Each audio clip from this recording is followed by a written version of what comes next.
قرآن پاک میں ایک صورت ایسی ہے، حدیث شریف میں اس کی بہت زیادہ فضیلت آئی ہے۔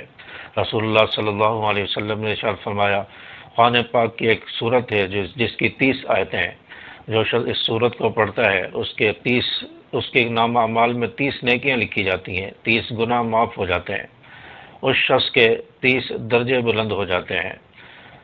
تو اللہ تبارک و تعالیٰ اس شخص کو اتنی نیکیاں اور ثواب عطا فرماتے ہیں۔ اس صورت کو سورۃ تبارک الذی کہتے ہیں۔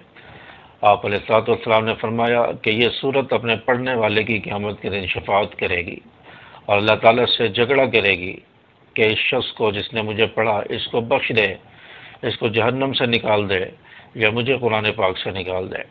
تو اللہ تبارک و تعالیٰ اس شخص کو جو سورۃ ملک پڑھتا تھا، رات کو پڑھ کے سوتا تھا، اللہ تبارک و تعالیٰ اس شخص کو جنت میں داخل فرما دیں گے، اور سورۃ ملک اس کی سفارش کرے گی، اس کی شفاعت کرے گی، اس شخص کے لیے جھگڑا کرے گی اور اس کو جنت میں لے جانے کا ذریعہ بنے گی۔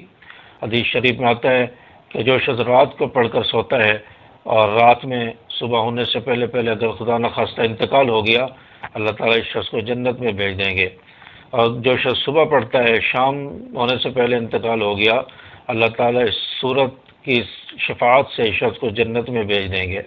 تو سورۃ ملک کے بہت زیادہ فوائد ہیں، بے شمار فضیلت ہے، ہزاروں احادیث اس کی فضیلت میں منقول ہے۔ تو سورۃ ملک پڑھنے کا اہتمام کریں، رات کو جب سونے لگیں تو سورۃ ملک پڑھ کے سوئیں۔ عشاء کے بعد پڑھ لیں تو بہت ہی اچھا ہے، عشاء کی نماز کے بعد پڑھ لیں۔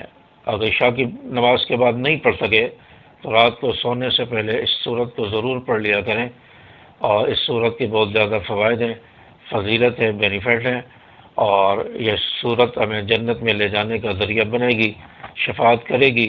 اللہ تبارک و تعالی ہمیں بھی جنت کا مستحق بنائے اور ان لوگوں میں شامل فرمائے جن لوگوں کی شفاعت سورۃ الملک کرے گی۔ اللہ تعالیٰ ہمیں بھی اس صورت کی شفاعت کے ذریعے جنت میں داخلہ عنایت فرمائے۔ السلام علیکم ورحمۃ اللہ۔